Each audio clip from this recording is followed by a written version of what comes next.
evidence of our President of the United States, Donald Trump.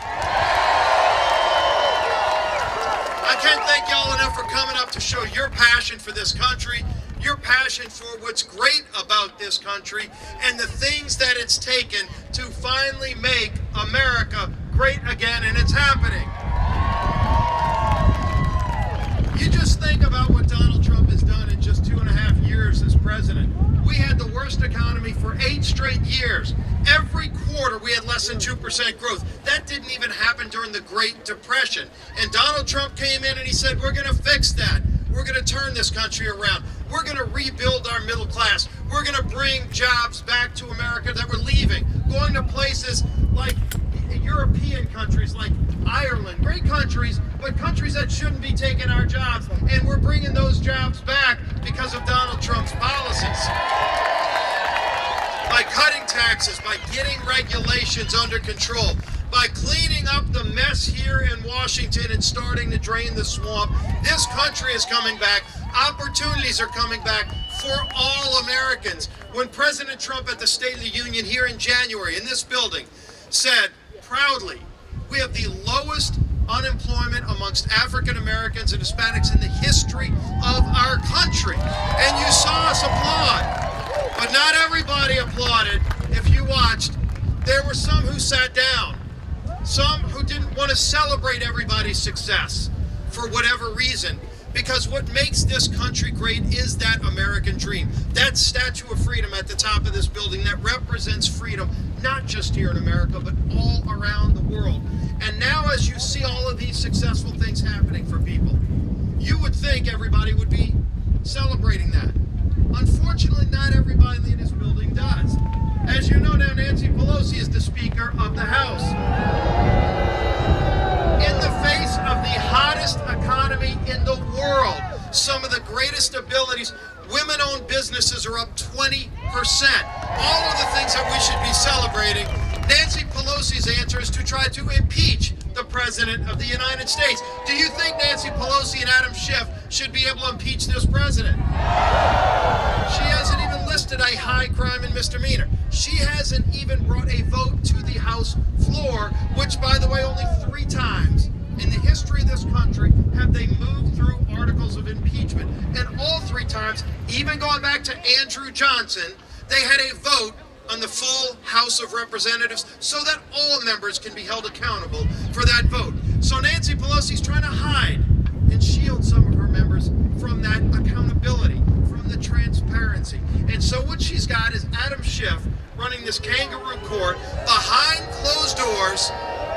In fact, today, if you went, there's a hearing going on. You can't even get into that hearing. The press isn't even allowed in that hearing, and yet they're trying to use that to impeach a president of the United States who was duly elected.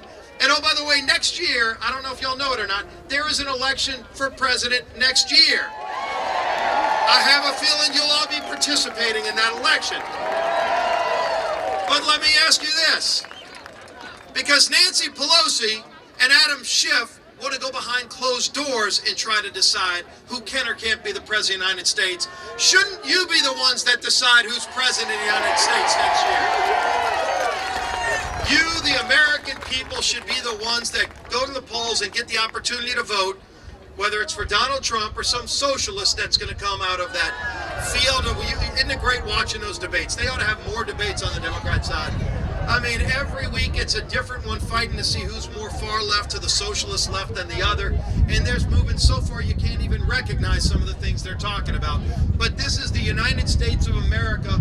We ought to have the right to choose our president, not Nancy Pelosi and Adam Schiff behind closed doors. And then when you hear, just think about this, when you hear all of these drips and drabs of leaks and whistleblowers and people they don't even want you to find out about, keep in mind those people are the same people who for 2 years, 22 months, they have had investigations. Don't you worry. There is no lack of investigations in this building. It all started with the Mueller investigation. You remember that? That was going to be Adam Schiff's ticket to impeaching the president. They said all these things for 2 years. Adam Schiff ran around on every show. Every station would have him, and he said, I have more than circumstantial evidence that there was collusion between the president and Russia. You remember that? comes out, and guess what? There was no collusion between the president and Russia. We knew that. We had already done an investigation. We knew this. We knew Russia did try to meddle in our election in 2016. And who was the president of the United States in 2016? Why didn't Barack Obama do more to stop Russia from trying to interfere with our elections?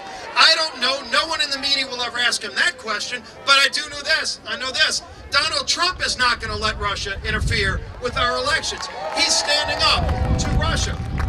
But all those people who ran around saying that they had more than circumstantial evidence, when the report came out, and again, I never heard this question being asked to any of them, where was your evidence? If you had this secret evidence that Mueller didn't even have, why don't you show it to the American people? But instead of showing that to the American people and moving on, they go back behind closed doors again with more allegations. And it started with the whistleblower. We all remember the whistleblower, right? The so-called whistleblower that said there was quid pro quos and there was all of these allegations in the phone call and it was all this stuff that you heard in the media. And then guess what President Trump did? He said, I'm not going to let you play this game. He released the transcript to the public. And I read the transcript. I'm sure you read the transcript. One of the things I know is that he congratulated President Zelensky for getting elected because he got elected on a platform similar to Donald Trump to clean up corruption. And there was absolutely corruption in Ukraine, and he's taking steps to root it out. And part of what President Trump asked him to do is help us investigate what happened in that 2016 election. Because Hillary sure didn't do it. She cleaned the server. She beat the server down with a drum. She put bleach on it. She put it in a shredder, and who knows what else she did with it. It could be in the bottom of the Potomac River for all we know, but we never got to find out the details, and so President Trump is trying to root that out.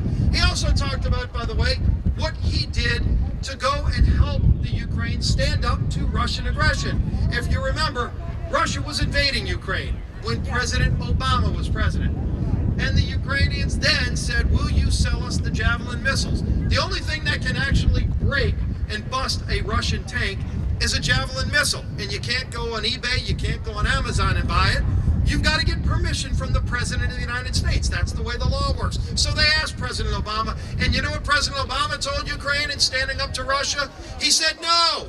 You remember the Russian reset? That was Obama. That was Biden, by the way. That was who said no, and they didn't stand up to Russia. So Trump comes in, and he gets the phone call. And Ukraine says, will you sell us the Javelin missiles to stand up to Russia? And Trump said, absolutely. And he sold them the Javelin missiles. And they started busting some Russian tanks, and all of a sudden, Russia stopped coming in. President Trump put sanctions on Russia. President Trump is standing up to all the bad guys around the world.